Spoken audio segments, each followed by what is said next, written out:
Now we'll do the Archimedes principle. Now we have made this vessel. Inside the vessel there is a liquid. It can be water also.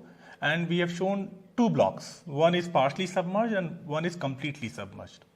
So when these blocks are submerged in a liquid, along with their weight, there will be more forces which will be acting onto the block, meaning they are in contact with liquid. So there will be contact force due to the liquid.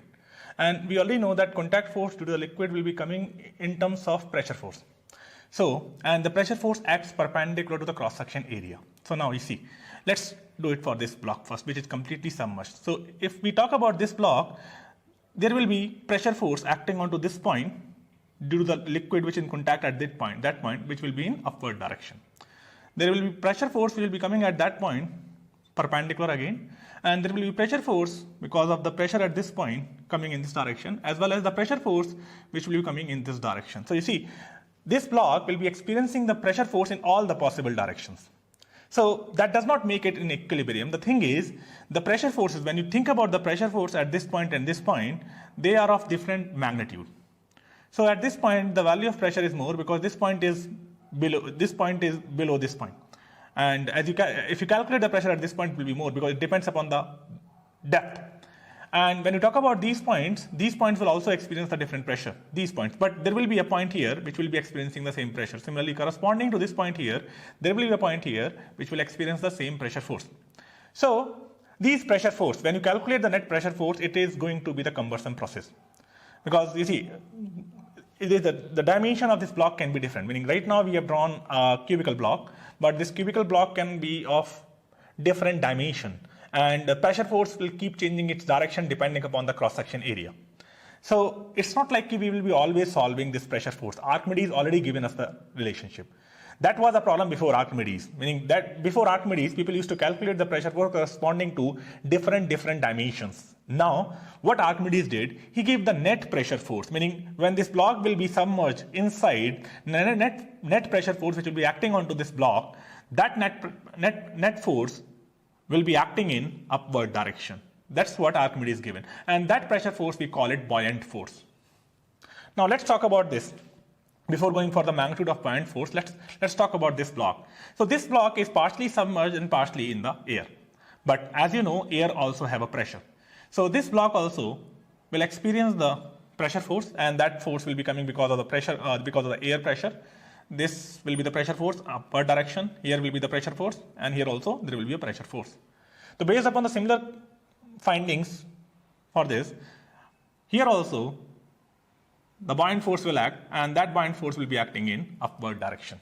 Obviously the magnitude here will be different and the magnitude here will be different because the blocks might be different and they are at the different locations.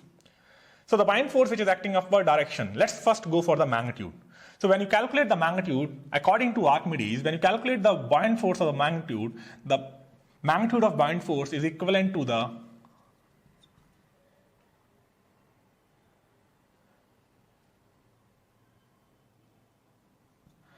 weight of displaced liquid. So when you are going to dip a block in the liquid, before this block there would have been a liquid here. So when you will be dipping this block inside the liquid, what will happen to the liquid which was here? So the liquid which was here, that liquid will be replaced by the volume of the block. So the liquid which was here, it will go up. So you see, before you dip this block in the liquid would have been till this level. But once you put the block inside the liquid, either completely or partially, this level is going to rise. Obviously, if you will be dipping it completely, its level will be going much higher than in comparison to this block. In this case, the level which will go up will be a little bit less than this case. So by measuring this distance, by measuring the liquid which is going up, you can calculate the weight of the displaced liquid, or you can do one thing, you can calculate the volume of this block.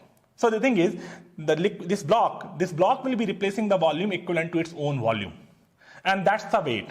The buoyant force acting onto this block will be equivalent to the weight of that displaced liquid. So the FB will be equals to the volume of the block, this block or either this block, volume of the block which is displacing the liquid multiplied with density of liquid, because ultimately it is all about the weight of displaced liquid, the density of liquid multiplied with g. So that will become the buoyant force. So in this case, the volume of the liquid, this volume of the block, you will be taking the complete volume of the block here, because this block is completely dipped in the volume, liquid. But when you talk about this case, in this case, this block is partially submerged.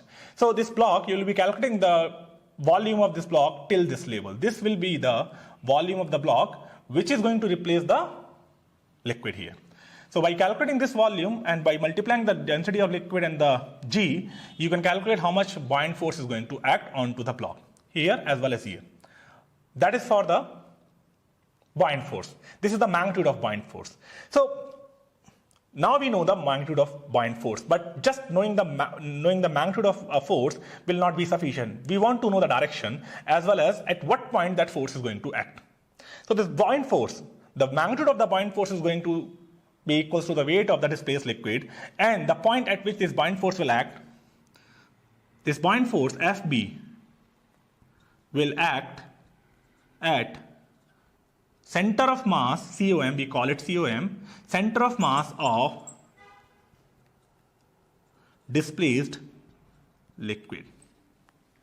It's not the center of mass of the body, because you see, density of the body and the density of the liquid might be different. If they are same, the center of mass of the body will lie onto the center of mass of the displaced liquid, if the density of the block is uniform as well as the density of liquid is uniform. But if it is not, the Fb, buoyant force, will be acting at the center of mass of the displaced liquid. So you see, this block has replaced this volume of liquid.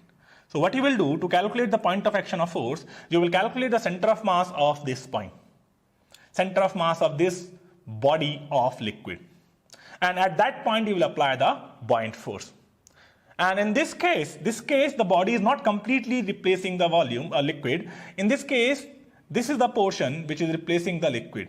So you will calculate the center of mass of this portion only, not the complete portion. So you see, in this case, when it is partially submerged, the center of mass of the body and the center of mass of the displaced liquid, or we can say the point of action of buoyant force, will be at different location.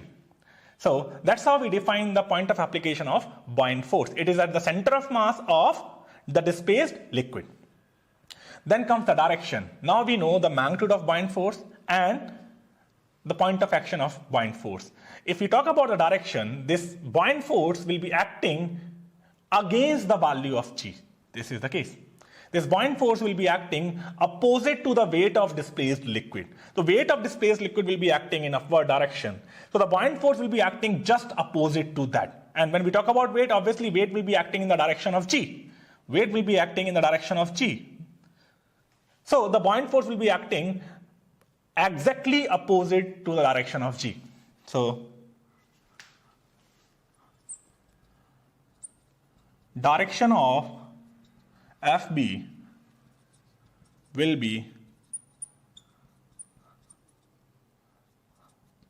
opposite to the g.